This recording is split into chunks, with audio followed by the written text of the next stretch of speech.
Well, good evening, everyone. Thank you so much for sitting just on this side so we can stay compact. I appreciate it. It is great to have you all here, and I know I pried you away from the food, but I promise there will be more later. I just knew that if we didn't get started on this, we wouldn't finish this, and then we'd have a not as deliberate an opportunity to hear from Pastor Mitri.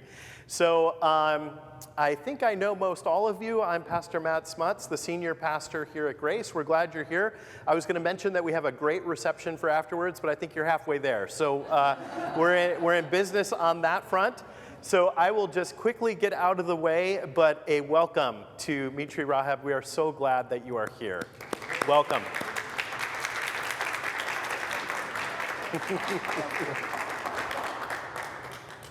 Yeah, good evening, and really it's great to be back here in this church. Thank you, Pastor Matt, for all your hospitality, and great to meet also Ulrike here for the second time. And I mean, many of you are old friends that know actually a lot about our work, but I'm glad, I think that we have some new people also that maybe will hear about this for the first time. Are there any people who haven't heard of Bright Stars of Bethlehem here? Okay, so everyone, you see you are very successful. Okay. So I will share with you a few things about what's happening in Palestine, and my colleague Chris will share something also about Bright Stars of Bethlehem. But I think with this group, I would love to have time for a bit more in-depth discussion. I think this group is really great, that we can talk about things that we cannot talk with a large group where, you know, we will start with Adam and Eve, and so I'm not going to start there, okay? I mean, who would have thought that a small ministry that started back in '95 in the crypt of the church will develop 25 years to become a full-fledged university.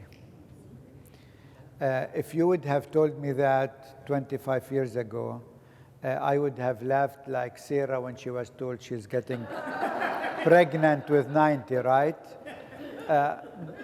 Because it's amazing. It's beyond our understanding. And for me, it's actually nothing but a miracle that something can happen. It's actually a miracle everywhere when something like this happens. But when something like this happens in Palestine, in the most difficult situation where we are facing all of this oppression, where we cannot move freely, where, you know, we lack resources, human resources, financial resources, this is more than a miracle. And for me, I mean, I believe truly that God has put us in the right place, which is Palestine, at the right moment, which is a very difficult moment. I'm not sure if I had to choose that, I will choose this moment. But it was the right moment in God's eyes. And I think He gave us the right vision. A vision that is unique and that is so much needed. It's not a vision that is a kind of a luxury, but it's a vision that really responds to the direct need of the people. But also, He put us with the right people. The right staff in Bethlehem, amazing staff. You know, we have now on staff around 115 people. 115. Yeah. So 115, 115. Yeah. Yeah, 115. But I mean, imagine, you know, from a one-man show in '95 where basically I was the man and I was the show at the same time, right? To have these, not only 115, but I mean, very equipped people, very committed. When we started, there weren't many with PhDs in art, in music, in film. So we had to send many of our staff abroad to get their higher education. And guess what? Every one of them came back. Not one single one stayed abroad because they saw the vision and they wanted to do part of it. But also God has put us with the right people, which are you. Without you, actually, we cannot do what we are doing. I mean, we have here, board members who are working hard. We have here ambassadors, Marcia and Fuad, who are working hard. We have here great friends and supporters like the Dates. We have here great supporters, like Judy, who donated many of her paintings to us, and Mrs. Kishi, and all of you. Really, you are who make all of this possible. So let me share with you a bit about, because you know that this is the first and only university with a focus on arts and culture in the whole of Palestine.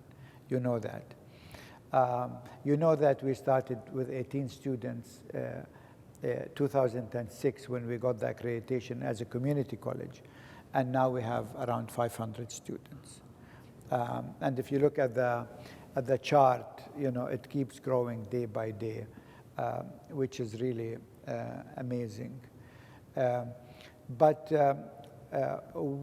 this year, we got the accreditation of 4 new programs.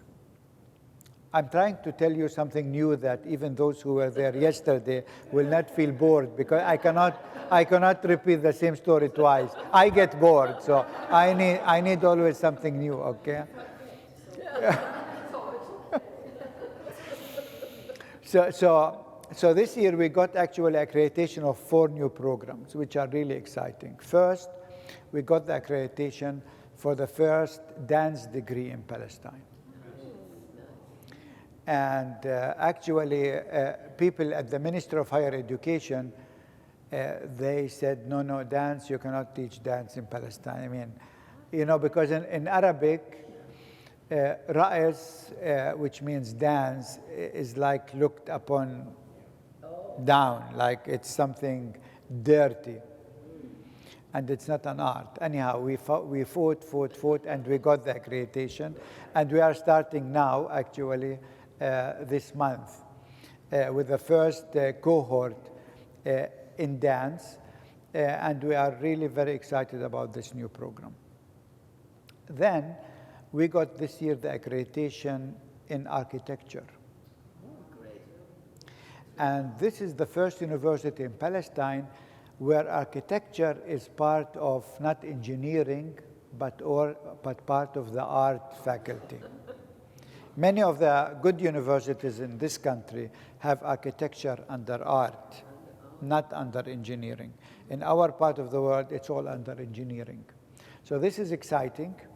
And we think this will really bring a different twist to the architectural development in Palestine. Then we got the accreditation for our first 2 new master degrees. A master degree in art, in visual and performing art, where students can focus on either film or music or contemporary art. And it's amazing, when you come, we started on September 5th, and these students, they come only 2 days because they work. You know how it is here when people do masters. So they come Friday, Saturday. Friday and Saturday are the holidays, so they come on the holiday. If you come on Friday and you see all of these artists who are doing now their masters, they are very well known in Palestine, but they didn't have a master. Now they want to have a master. And you think this is a bundle of energy, you know. It's so exciting. When you are with them, you feel this, you know, this creativity. It's in the air. You know, the interaction among them, I think this is going to get our university to totally new heights, because all of these artists are well known, and then, you know, they are posting, we are at al-Kalima University and getting our master's degrees. They will encourage their students to come and do their bachelor at our university. So I cannot wait to see, you know, what God will do with them in the next 2 years when they are on campus. And the other master is in management of cultural institutions. Actually, we called it cultural institutions, but our main target group are church-related organizations beside cultural organizations. Because we did last year a study about the 296 church-related organizations in Palestine. And you can see the study. It's posted on our website. You can just download it for free. And one thing what we found is actually the majority of these 296 Christian organizations do not have adequate leadership to take these organizations into the next decade. So most probably many of these organizations will close within this, with this decade. And so we thought if we want really to help Christianity not only survive in Palestine, but thrive, the best thing we can do is not only to preach, but actually to train these future leaders for these organizations. And again, amazing, we were able to get for many of them scholarships so that they can afford to come and take this master's degree. We have the target to train 40 in the coming 2 years, 40 leaders from these organizations, to give them the adequate skills, the master's degree, and because most of these organizations, you know, they were doing things as it was in the beginning, is now, and they think it should be forever, right? I think, you know, they heard it so often in the church and they thought this is how it should be. But they really lack the vision and the mission and, you know, the skills, how to take these organizations to the next level. But also we have 700 cultural organizations in Palestine. And what is true for the Christian organization is also true for the cultural. When I say cultural, these are youth centers, these are art galleries, these are museums, these are archaeological sites, etc.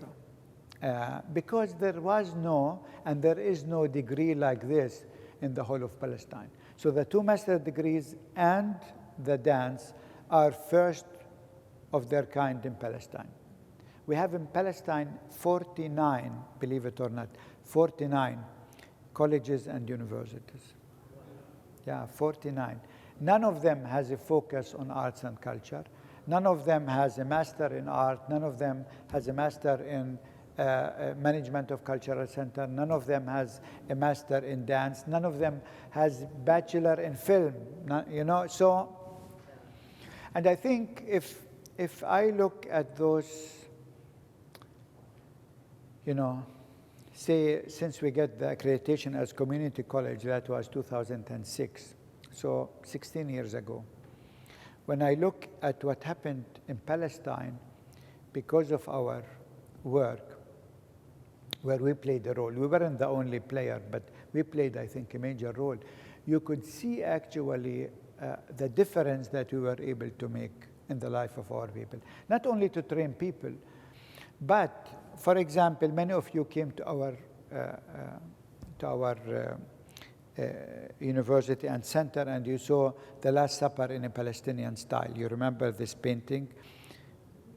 Very famous painting. Yeah, it was in the dining room. In the dining room, you know. So I commissioned that back in 1998. by the most famous Palestinian artist. His name is Slimane Mansour, who happens to be a Lutheran, you know. At that time, the cost of this painting, we paid him $6,000. The same artist, this were the prices for the best Palestinian artist, 1998. His painting was sold on Christie, you know Christie, the auctioneer, for $267,000. So within 20 years, you could see how actually we created a market for Palestinian art. Now, this Last Supper, they offered us $250,000 for it. Who offered that? Actually, somebody who, for a museum. I said, no, this is contextual theology. It's not for sale, right? But when we started, you know, there were no films coming out of Palestine. Now, you know, you look at the film industry.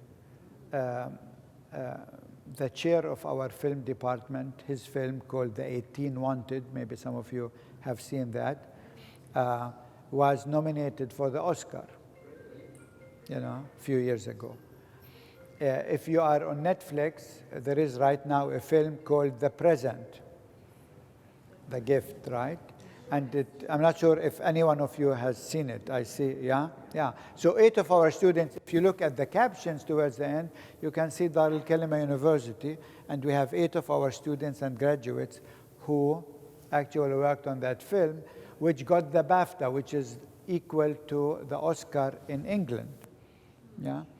So you can see these young people now are really creating an industry and telling the story in such a creative way that it would not have been possible before, you know.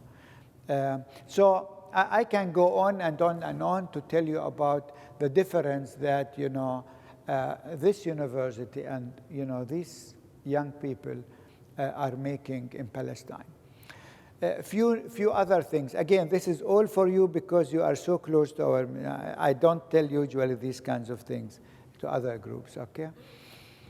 One of our latest project, I think even Chris doesn't know this yet. Yeah, I don't want you even to get bored, so you need always to get away. Okay. Actually, this spring, last spring, we started the first workshop, workshop in terms of a place with equipment, yeah? It's like a laboratory, okay?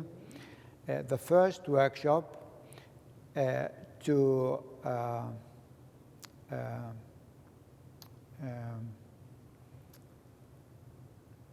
what is the word now? To rehabilitate artwork. To restore? To restore, yeah. Oh, yeah. to To restore. Yeah.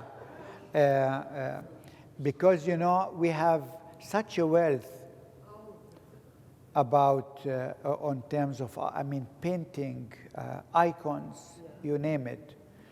And it is, believe it or not, the first workshop of its kind in the entire Middle East. Even Israel doesn't have a workshop like this. You know, in Lebanon there isn't a workshop like this. In Jordan there is a workshop. And, you know, just to get the equipment through Israeli security was a nightmare, you know, because there are lots of chemicals you have to use. And, you know, these chemicals are not allowed to enter Palestine. So it was a big theater just to get it. And we got actually 2 of the top restorers to come to Palestine and give the first course. And we had, I think, 26 students who participated in this, and they will go now for 2 years. And what they did is, we started actually with the exercise with these professors was to take 9 icons from the Greek Orthodox Church in Beit Jala from the 19th century and to restore them. And now they are restored and they are back in the church. It's amazing. And so, in 6 months, we will start with the icons from the 18th century. And next year, we will go 17th century and so on.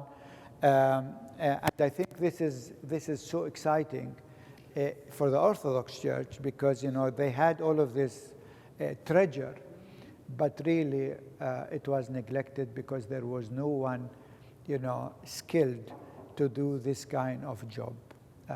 So we are really thrilled about this new idea. Another great program that we started last year was an entrepreneurial and innovation hub.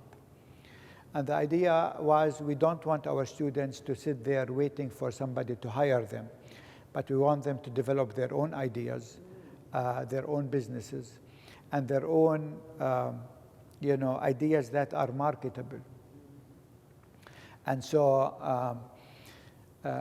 right now, we will start actually next month, I think, doing something on NFT. I'm not sure if anyone here know what NFT is. Okay, these are all of these pictures and photos and paintings. Exactly, non-fungible token, which goes through, the blockchain and so on, and it's called NFT, non-fungible token. So these are like your painting is put on this blockchain and is sold. You will not sell the actual. You will sell just the image of it. Yeah, and the copy, nobody can take your copyright, and nobody can like copy it or something. Right. So this is the new thing. So again, because we said if our students cannot get their work abroad, the physical, then they can sell it this way. So but this is a very special thing. So that is now going on with the innovation and entrepreneurial hub. Again, that is really something that I think will push our students to the next level. So I mean, you can see really we don't lack creativity. It's just in that context where we feel sometimes it's just too much. I said it the other day. It's always we knew that we are going through Friday, right? But always we believe that Sunday is coming. But right now we feel it is a long Saturday, right? I mean, so we ask God all the time, how long, O Lord, how long? And when you live this, sometimes you feel Sunday is not coming. And you might lose hope and heart. But really, whenever I come close to losing hope and heart, I go and meet with our students and get again energized by their energy so that we can continue this journey together. The last thing I would like to mention is our hospitality training center that is planned. Always tourism was important for us. Back in 1996, we were the first organization. We didn't have a university. We were just starting with Dar al-Nadwa, with the International Center of Bethlehem, and we got the first award in socially responsible tourism. And now we want to take this into the next level and introducing culinary tourism. And part of this culinary tourism, actually, there is a construction project. It has two sides. One is to have a training kitchen with 8 different stations that can accommodate 16 students. So 16 students can cook at the same time, okay? But we want also to use this for groups who come. I know that Pastor Matt is planning a trip. So don't do it like he's now outside, but don't do it like, running where Jesus walked, right? But let's do something more creative. And so culinary art could be, half a day for culinary tourism. So that's the kitchen, but also there is this restaurant, training restaurant. And this is like, it's going to be a glass structure, light structure, on the top, exactly. And it is on the highest hill in Bethlehem. From there you can see the Dead Sea, you can see Jerusalem, you can see the old city of Bethlehem. 360-degree visibility. It doesn't turn, but if you have like 3 glasses of scotch, it might start, but, so. And it's a big project. It's a $1.4 million project. We thought, how can we, do that? Thanks God, just last week, we heard from USAID. They have a program called American Schools and Hospitals Abroad that they approved our proposal, and they are giving us $1 million for this project. So that is a great step forward. Now Chris has to raise the rest, 400,000, which is a piece of cake for you. I mean, it's but we will start actually next month now with this project, which should be concluded March 2024. So you have to come after that and to sit there and to be served. We say our tagline there is, hospitality is our spirituality. So that's our tagline. And most probably the name of the restaurant will be the Upper Room, but it's not fully decided, okay? I mean, Does that concept sound good in Arabic? yeah, al-Aliyya in Arabic. Al-Aliyya, yeah. Yeah, there is an elevator. Yeah, there is an elevator. Are you going to have that painting in the restaurant? I don't think so. No, I don't think so. They will kill us because I was wondering if the painting is going to be in the restaurant. yeah, it is now in the gallery. It has. Maybe a poster. No, Yeah.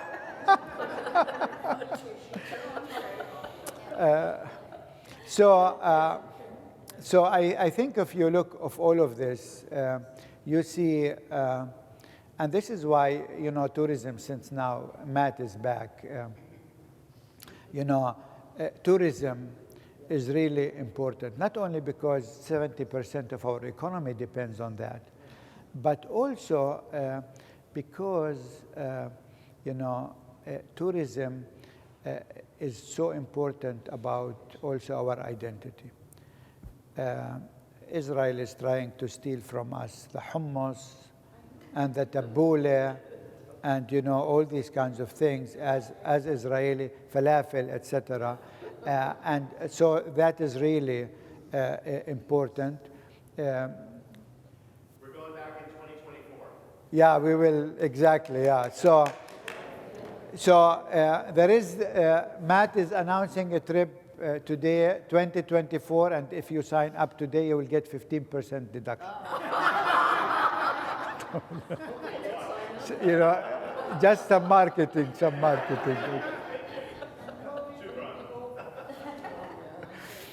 Yeah, but really tourism is so important, and culinary tourism in particular is also important. The last thing I would like to mention is that for us at the university, we have a big emphasis on gender equality. And this is very important. So I think we can compete with even any university in this country. Fuad doesn't like me when I say even with Stanford. On gender equality only, okay? Only on gender equality. Because if you look at our board, 50% of our board members are women. If you look at the vice presidents, 60% of the vice presidents are women. So I have 5 vice presidents, 3 are women, 2 are men. If you look at our faculty, 49% are women. If you look at our deans, 50% are women. If you look at our student body, 62% are women. 76% of our students are Muslims, 24% are Christians. But imagine 62% women and 76% Muslims. So when you come, you feel this, the energy, and this is for us a model. This is a statement we want to make in that context. And we are proud that we can make that statement as well. So please continue to pray for us, because without your prayer, sometimes, we might lose heart. We need your support. It's very important for us. But our friends here, they really rock. So thank you very much. And Chris, this is now your turn. Thank you, Mitri. Okay, I'm very excited to be here. I see a lot of friends' faces in the audience, and I've met some people for the first time that I've been talking to on FaceTime for like 2.5 years. But can we all agree that Mitri is a world changer? Yeah. Can we, right? So, show of hands, who in here at any time in your life have you wanted to change the world and make the world a better place? Right? Okay, we can all say that. Okay, so in an effort to not bore Mitri and other friends that I was with last night, I would like to share some things that maybe Mitri hasn't even heard. Last night we talked to an audience that were largely arts involved. And today I'd like to share some things about how God has worked in the Bright Stars ministry and in my life to bring me to the place where I am in the best job I've ever had, and hopefully the job that I'll keep until I retire. So starting from a little girl, I always wanted to change the world. I was always desperately seeking truth and wanting to do something that made the world a better place. I started out my college major was special ed for the visually handicapped, and then I switched over to psychology. And then when I graduated, I started working for an international substance abuse prevention agency. From there, I ended up developing my own substance abuse early intervention program for at-risk teens. And from there, ended up having 4 children, and then really, really wanting to stay with, work with children again. So I over the years consulted and worked in a setting in a police station where I would get referrals from kids who had, smoked pot, drank at school, delinquency issues and stuff like that. And I prayed. It was a secular program, but I prayed for the kids, and I desperately prayed for the families that they would have healing in their lives. And there was a lot of trauma going on with these kids, right? The other thing I want to say is that I grew up on the south side of Chicago in a very, very blue-collar, very racist, all-white neighborhood, 100% white neighborhood. And I went to an all-white kindergarten through 8th grade school.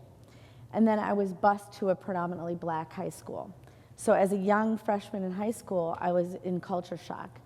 But I also have to say that God, over a number of years, really showed me that I had this sin of racism in my heart. And I really, really, it's something that you grow up as a small child. It's just, it's insidious. It's tiny little things that are happening. From the games you play, eeny, meeny, miny, mo, to, whatever. I mean, it's insidious. And so when I got to college, I still, everything was very segregated. So in high school, I was on the one white bus, and again, in my heart, I really had this opinion that we as Caucasians were better than. And I'm telling you this very transparently. Not many people are willing to admit this, but I really felt like, because of the way I grew up, that, even though I've got a lot of trauma in my life, look what's happening over here. These kids are, lesser than, right? So then I went to college. Then I graduated with a degree in psychology, started doing these other programs. I moved to Colorado Springs and had a black pastor and a white pastor for the first time ever, started having some very real conversations, and ended up, God sort of got a hold of my heart and started showing me the ways that I had the sin of racism. And it was like, wow, I didn't, I had blinders on, huge blinders, right? And I was marginalizing a whole other people group and looking at them as lesser than. So as that, God started working on my heart in that way, I started listening to things that white Christian, wonderful female friends in my church were saying. And I'm like, well, that's kind of racist. God, the blinders started coming down. So as I was, God was teaching me some things in those ways, I ended up moving to California and working for a very conservative Christian university.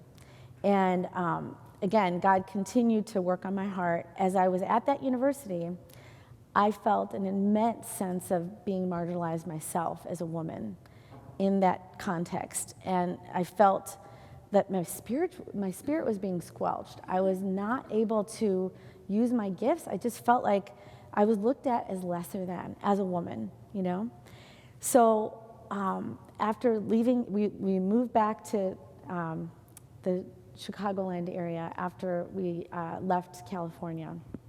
And that involved a 2,000-pound tree that fell into our house in Illinois.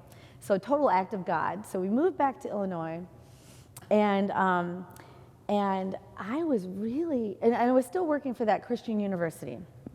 I was flying back and forth, and I was really convicted about, just like asking God and deeply praying about God to use my gifts in a way that I wasn't squelched.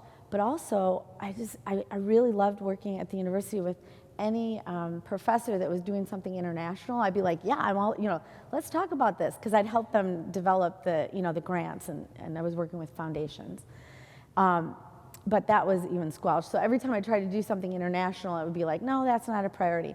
So I started praying and asking God to help me to find a job that I could use these gifts, but I asked Him to help me to come alongside a marginalized people group and be able to use my fundraising gifts, to use my program development, and to really love, a group of people and really live out the rest of my life doing something that truly made a difference. And at that time, it was like 2 months before COVID hit, like maybe 4 months before COVID hit, and I had quit my job at the university, and I was getting my master's degree in education with a focus on trauma-informed education.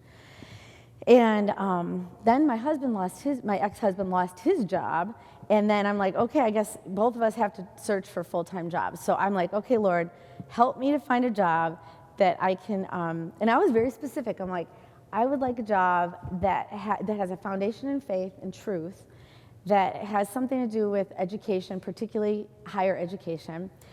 And I love the arts, and in doing my program with the at-risk teens, I would do lockup, or work in the lockup facilities with teens, and it always involved art, and I knew that that was something that helped to flourish. My kids are all musicians and artists, and so I wanted something to do with art, and I wanted to do something with a marginalized people group that was international. So I'm praying, and then I was almost offered 2 jobs. I was interviewing virtually for universities back in California, and some of them had to do with racial injustice, stuff like that. And then I get an email from a executive search headhunter, and it comes across my email, and it was very cryptic. It was like something to do with social justice and human rights, but it didn't say what the organization was. I'm like, well, this could be like a pyramid scheme or something, I don't know.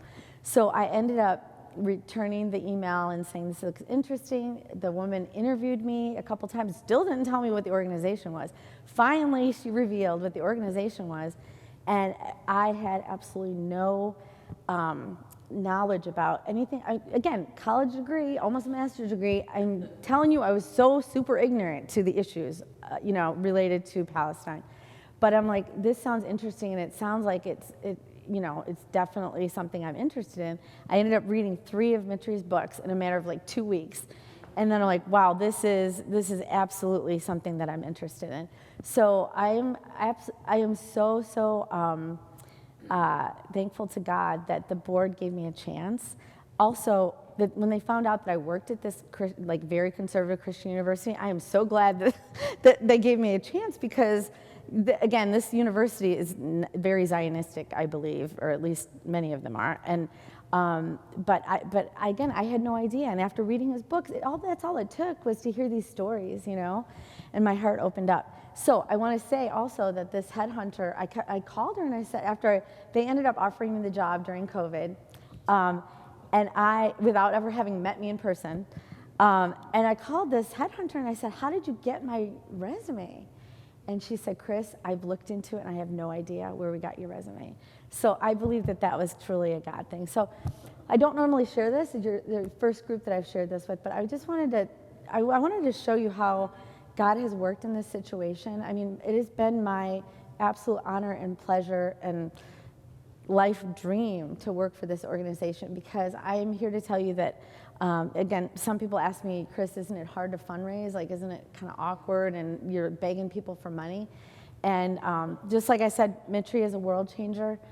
Each and every one of you, dear friends who support Bright Stars, you're world changers too, because of your alignment with this very special organization. And I feel like I am too. I've finally gotten my prayer answered.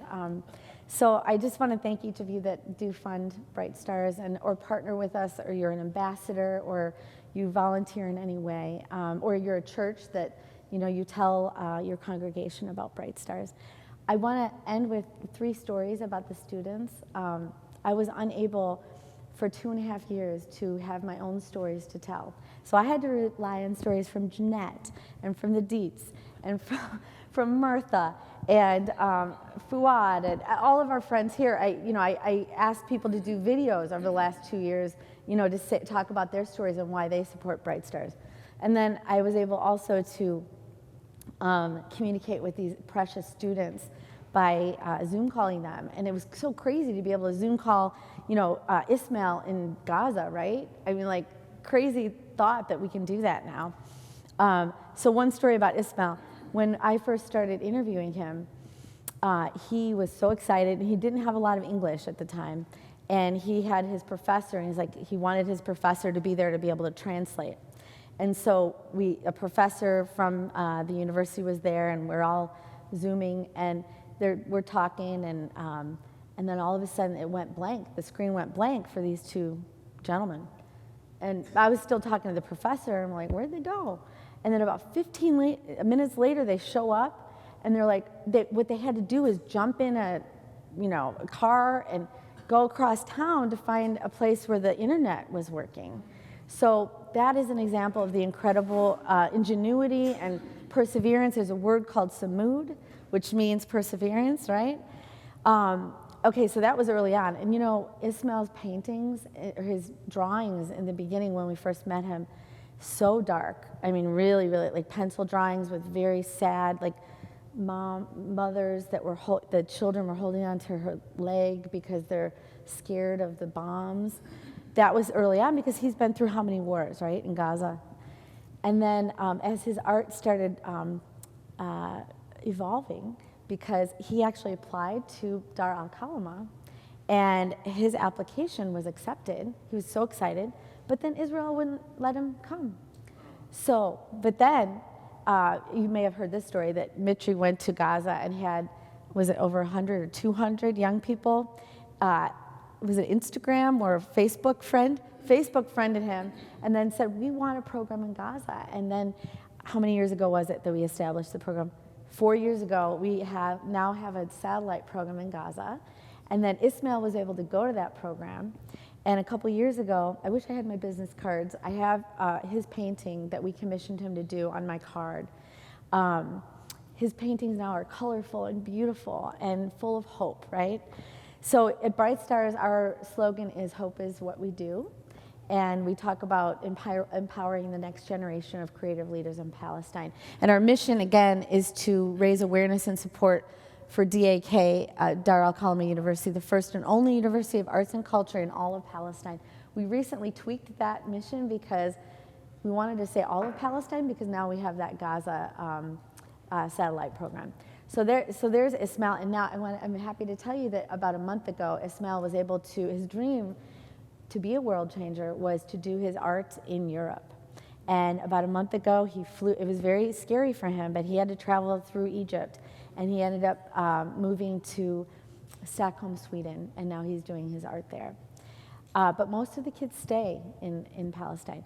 So another story I want to tell you is when I went to the university to visit, I asked Mitri if he could show me the film editing bays, and my daughter's a filmmaker, and she also does NFTs, right, Mitri?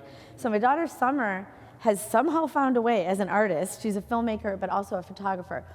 She has somehow found a way to be successful financially with her photography, and it's taking off like wildfire, and now she's going to consult with DAK, with the professors, because universities don't even have the knowledge about how to market NFTs right now. So the young people are all doing that. Anyway, so I was in the film editing bay. He opens up the door. There's these two young women. They are busy working on editing something. And I look at the screen, and there's an art piece up on the screen that they're doing something with an art piece in the film. And I said, what are you doing? And Mitri translated, very animated, and they said, there's an Israeli filmmaker who had decided to do a documentary on Palestinian prisoners in the Israeli prison. And the Palestinian film community is like, is that going to show our narrative? I don't know. And he's like, no, it'll be fine. And then when he got it done, they were like, this is not good. So these brave two young women decided to deconstruct his documentary and reconstruct it with, so what was up on the screen was a piece of artwork from one of their fellow students, who is a 37-year-old older student, because he was in a Palestinian prison for 7 years. I'm sorry, not Palestinian prison. Sorry, an Israeli prison for 7 years, and he had his own narrative that he wanted to tell, and the artwork was his artwork, and then they were doing videos of him, and they were splicing it in, editing it in to the other. Okay. So, and then also, the one young lady showed me a video of her being dragged across the cement by an Israeli soldier. And then she got detained, and then she somehow got a video of her from her attorney when she was being detained and interrogated. And he was pounding his fist, and she was crying and cowering. And they're putting that into their film. So I'm hoping to share with all of you, because they're going to have the film with subtitles. I'd also like to see myself the Israeli film to see how it compares. So I'd love to share that. Anyway, I'm like, ladies, how did you get permission to do this? And they got real animated. They're like, this is our narrative. We do not need permission to do this. And I said, that's creative resistance right there. And what I want to share with you is every single interaction and moment that I had with students at DAK when I was there for only 5 days. I had interview after interview and hug after hug. And there is something really special going on there. I've worked in higher education here in the United States. I've worked with young people for decades. I have never seen anything this special. And when we also interviewed the students, time and time again is what they said is, it's like family here. We feel comfortable to have conversations. I'm Muslim, and I normally, feel uncomfortable, maybe the whole gender thing, talking to men talking to women, but we feel like this is family. And the Christian Muslim thing, there was such a beautiful sense of love and hope. And that's what I want to leave you all with, is that if you're not already partnering with Bright Stars, either as an ambassador or a donor or praying for us, I just invite you to be a world changer with us. I'm sure you are in other ways in your life, but I just invite you to change the world. This is a world-changing organization, and it's really making a difference in making the world a better place. And I believe that God's hand is all over this. And I thank each of you that are donors already or friends in any way. Oh, you've got your keychain. That's Ismail's painting, yes. All right. God bless you all, and thank you for what you do for Bright Stars.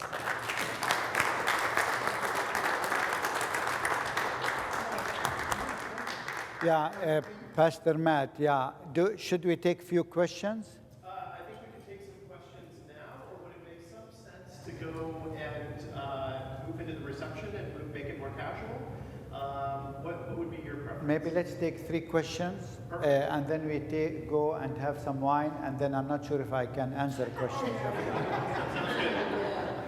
So 3 questions. So with the gender equality that you have, and with women involved in creating so much of the art in the various forms, do you have a website, or for example, the Iranian women who are trying to put up some resistance can see this model and draw animation or hope from that?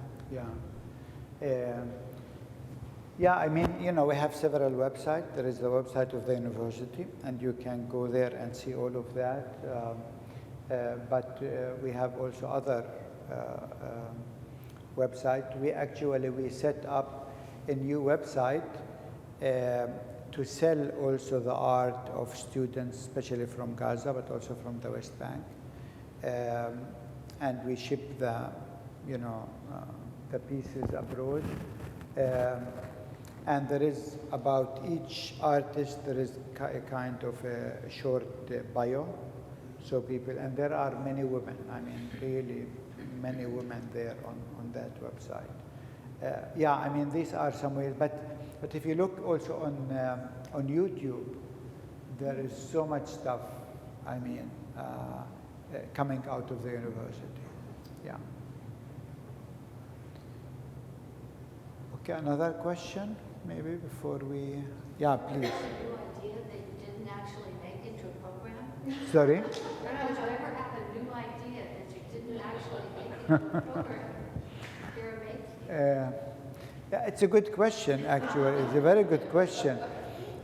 No, what is really interesting is that if you go to Bethlehem and ask people about al-Kalima, they tell you this is maybe the only organizations in Palestine, and I'm not really exaggerating.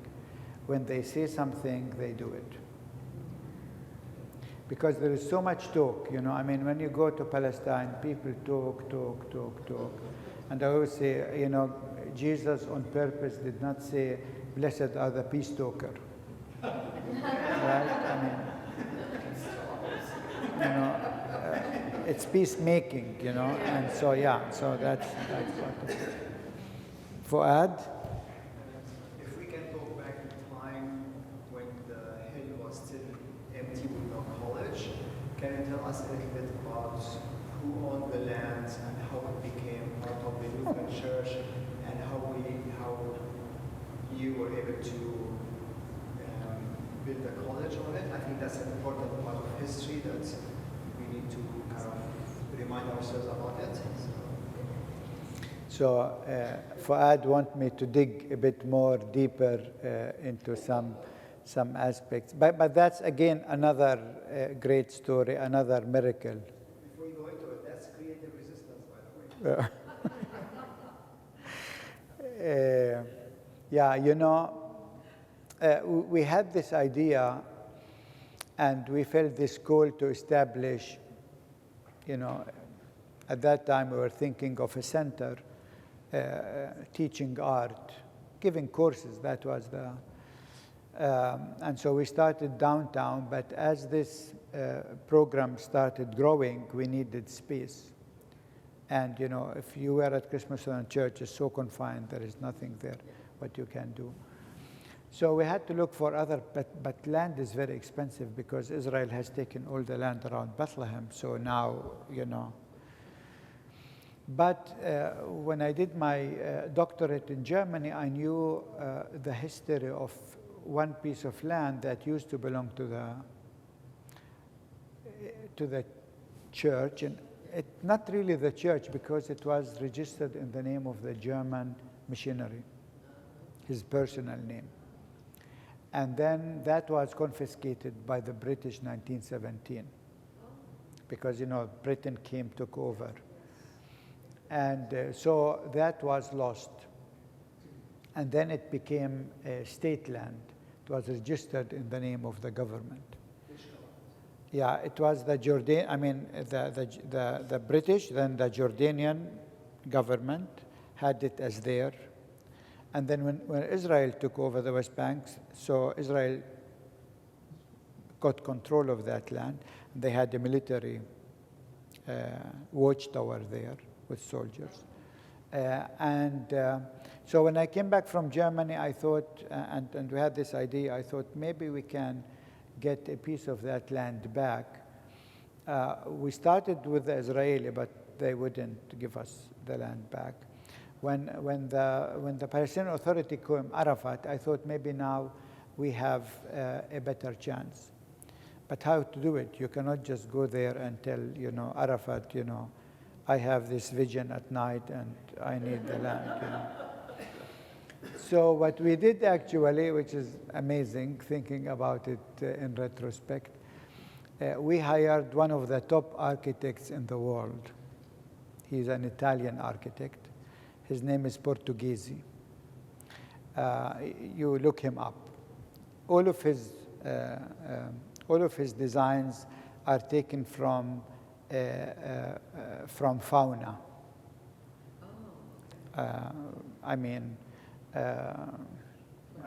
Plants, etc. So we hired him. We brought him from Italy.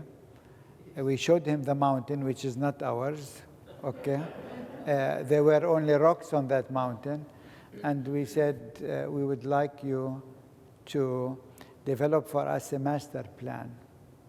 If we were to do here a University of the Art, how would this mountain look like? And it's very impressive. His art is very impressive. So he did really, for us, a master plan with 7 buildings. Okay? And so I took these plans and went to Arafat and said, we want to do this. I guess he thought, you are crazy. This is like $100, $200 million project. I mean, where will you get the money? Yeah. Anyhow, he was impressed with the idea. But, this mountain is so precious that all the mafias wanted to have the land. And you cannot imagine. Our current prime minister wanted to have the land, our current, So we needed to do some arm twisting. So when Arafat went to Germany on a state visit, we were in contact with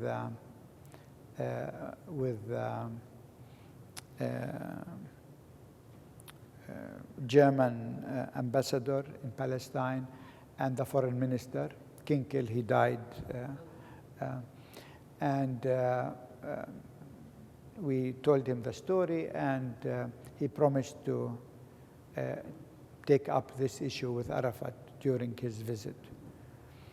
And just to make sure that this will really somehow got on record, we sent a journalist to the press conference to ask Arafat directly, are you going to give this piece of land to Dar al-Kalima? Which he said yes. So anyhow, this is what happened. But Arafat said on one condition, you have to have the first building up and running in 1 year. And all what we had that time, maybe it was exactly 70,000 Swiss franc, maybe at that time, $50,000. And we said, okay, we'll do it. He came, he broke ground with us. There are pictures of that, though we didn't have but, you know, we did it in faith. And today, 5 of the 7 buildings are up and running. So there are 2 more. Hopefully before I retire, I can finish them, and then the next generation have to continue with the new master plan. So that's the story. We've already